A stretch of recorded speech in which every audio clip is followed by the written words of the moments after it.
시편 119편 137절에서 144절 여호와여 주는 의로우시고 주의 판단은 정직하시니이다. 하나님의 의로우심은 의인에게는 상을 주시고 악인에게는 벌을 내리실 때 주로 나타나는 성품입니다. 본문에서는 그런 하나님의 성품과 말씀에 대한 찬양으로 가득 차 있습니다. 그래서 137절에서는 주의 판단은 조금의 거짓이나 실수가 없고 항상 진실하다고 말씀합니다.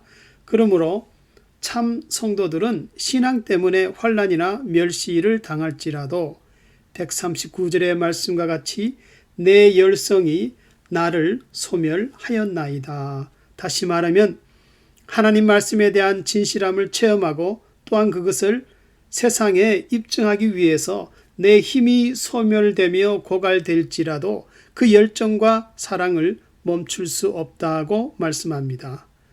과거 1999년 4월 20일 미국 콜로라도 덴버의 리틀턴이라는 마을에 콜럼바인 하이스쿨, 콜럼바인 고등학교에서 25명이나 죽는 비극적인 사건이 있었습니다. 그런데 죽은 사람 가운데 17살 캐시 버넬이라는 학생에 대한 이야기가 있습니다. 불량배들이 학교 도서실로 들어왔을 때 캐시는 책상 밑에서 하나님께 간절히 기도하고 있었습니다. 그러자 한 불량배가 그녀에게 총을 겨누고 이렇게 질문하였습니다. 네가 지금 기도를 하였는데 너는 하나님을 믿느냐? 그때 버넬은 말없이 그를 똑바로 쳐다보면서 말하기를 Yes, I believe in God. 나는 하나님을 믿습니다.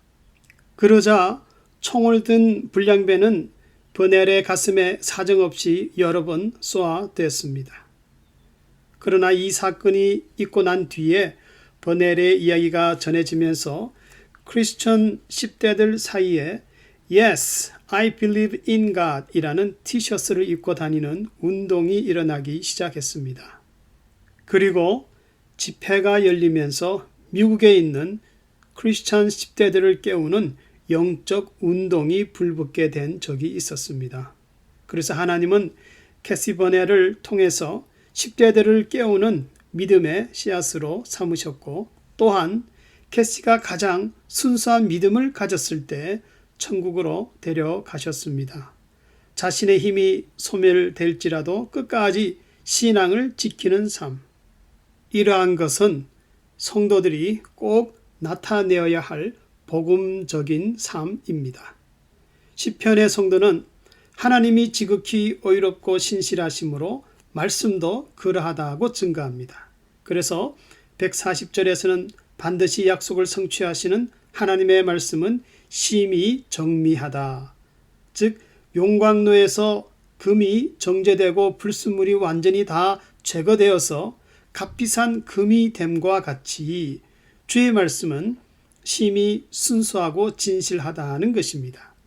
그래서 이 세상에서 세상 방식대로 살지 않으므로 141절의 말씀과 같이 때때로 성도가 미천하고 무능하고 보잘것없고 멸시, 주목할 가치도 없는 존재로 취급받으나 그러나 주의 말씀을 지키는 성도는 하나님 보시기에 세상에서 제일 귀한 사람입니다.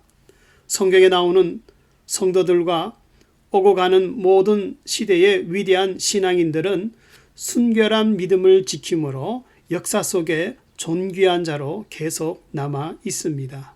존 낙스, 조나단 에드워드, 요한 웨슬리, 찰스 웨슬리, 윌리엄 캐리, 허드슨 테일러, 조지 뮬러, 데이빗 리빙스톤, 데이빗 브레이너드, 스펄전 목사님, D.L. 무디, 빌리 그레엄 목사님, 주기철 목사님, 손양원 목사님, 박윤선 목사님, 김의완 목사님, 오카넌 목사님, 하영조 목사님, 이 모든 신앙인들을 히브리서 12장에서는 우리에게 구름같이 둘러싼 허다한 증인들이라고 말씀하고 또한 같은 신앙을 가진 우리 자신들도 언젠가는 그 증인들 가운데 하나가 될 것이라고 말씀합니다.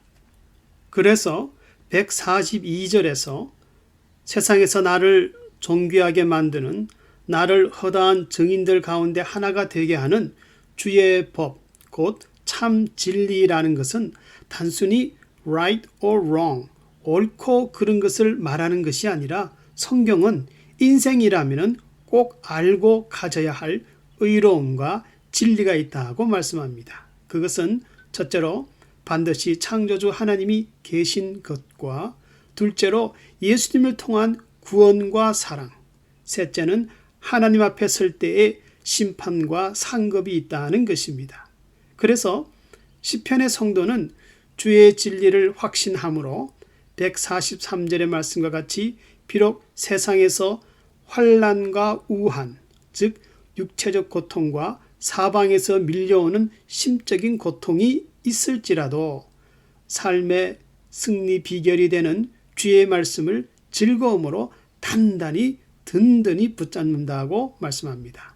마지막으로 144절에서는 나로 깨닫게 하사 살게 하소서.